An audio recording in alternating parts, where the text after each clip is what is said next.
Have you recently applied for a British student visa and have been invited for a visa interview? Or perhaps you've not got that far as yet, but are just wondering what could happen if you were to get that dreaded interview call. Well, stay tuned because I'm going to share some useful hints and tips with you on how to crack the British visa interview. Hey guys, welcome back to my channel. I'm Nidhi and this is my UK diary. If you're new to my channel, a huge welcome. I'm Nidhi Kapoor and I cover various aspects of living and working in the UK with a special focus around immigration and student visas. If you haven't already, please subscribe to my channel and press the bell icon for notifications so you don't miss any new videos that I upload. Back to the topic for today's video. I have seen a number of videos on YouTube that talk about British visa interviews, especially for students. And whilst they're all great, I think the one thing that a lot of them fundamentally are lacking is to give people an understanding of what is it that a visa officer is actually looking for. Now, I have helped hundreds of students through their visa interviews, and I'm very proud because the success rate of all the students that I helped with their visa interviews was quite high. I've even helped students who have had multiple rejections in the past to actually get their visa. In my opinion, if you understand what the visa officer is actually looking for, it'll help you give better answers that would then get you your visa. So what is it that the visa officer primarily wants to do? Well, it's quite simple actually. The visa officer does not want you to permanently settle in the UK. Why wouldn't they want that? Again, a very simple reason. They want to control immigration. So therefore, there are pretty much two main objectives for the interview. Number one is to establish that you are actually a genuine student.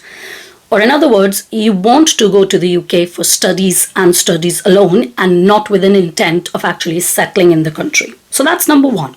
Number two, which is kind of related to the first point, is this officer just wants to make sure that you do plan to go back to your country after you've finished your studies. So again, going back to the basics, which is they do not want you to basically settle in the country. Now, if you remember these two things, so again, just repeating those. Number one, you are actually a genuine student. And secondly, that you do plan to go back to your country after you've completed your studies. Now, those are the two underlying things that a visa officer would be looking for. There are primarily, I would say, three types of questions that you might be asked. Number one is what I would class as general questions or probably icebreaker questions. So these are some very, very simple questions that you could be asked, like, confirm your date of birth, confirm, your parents' details or your sponsor's details. So some very, very simple questions, which probably nobody needs to prepare you for. So that would be the first kind of questions. These probably would be asked right at the start of the interview, just because a visa officer would want to, as much as possible, make you comfortable before they actually go into more in-depth questions. The second type of questions that they would ask you is to establish that you are genuinely wanting to go to the UK for studies. Now, what questions could they ask you about that? So if you think about it logically, the questions that a visa officer could ask you to establish whether you are a student or not is first and foremost actually ask you what you know about your course. What do you know about the university? Why have you chosen this course? Why have you chosen that particular university or college? Again, the intention here is to understand that you genuinely are trying to come to the UK for studies and not just anything else. So if you are a genuine student, you would really be expected to know these answers. So I'm assuming you would have done some research, a lot of research, maybe a little research, but you would have done some research to understand what course is best for you, what university or college is best for you. So again, you just need to make sure you can communicate all of that to the visa officer so they understand why you have chosen a particular course, so they understand why you have chosen a particular university. Now, if I'm perfectly honest, I do not think they're actually interested in, whether you've chosen the right university or not, whether you've chosen, the most prestigious university or not. All they want to understand is, you know what you're doing and you're genuinely interested as a student in actually going to study. Make sure that your answers reflect that. What would actually be good is if you did a couple of practice runs, because these are 9 times out of 10 the questions you would be asked. So there's a very high chance you would be asked these questions in some shape or form. So it would be good for you to do some practice runs before you actually attend your interview. The other thing that you might be asked is around your finances. Again, going back to the whole point of you being a genuine student, the visa officer would need to see that there is no anomalies in your finances. So what do I mean by that?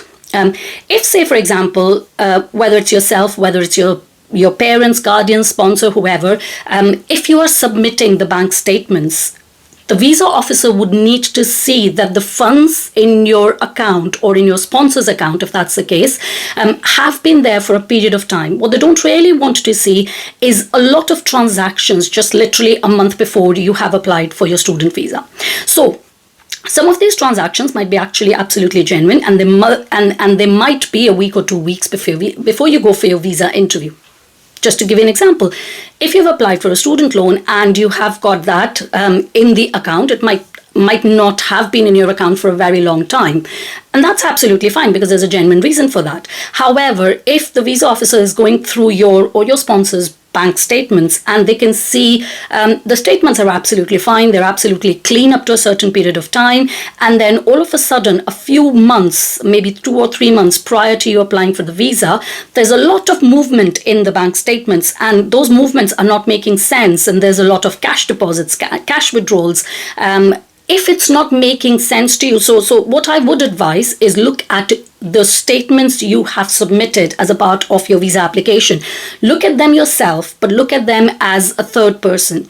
And if the movement is not making sense to you, then it's not going to make sense to the visa officer. And that straight away is going to put doubt in their mind that you're not actually genuine as a student and you're just somehow wanting to put money in the account to show it for visa purposes.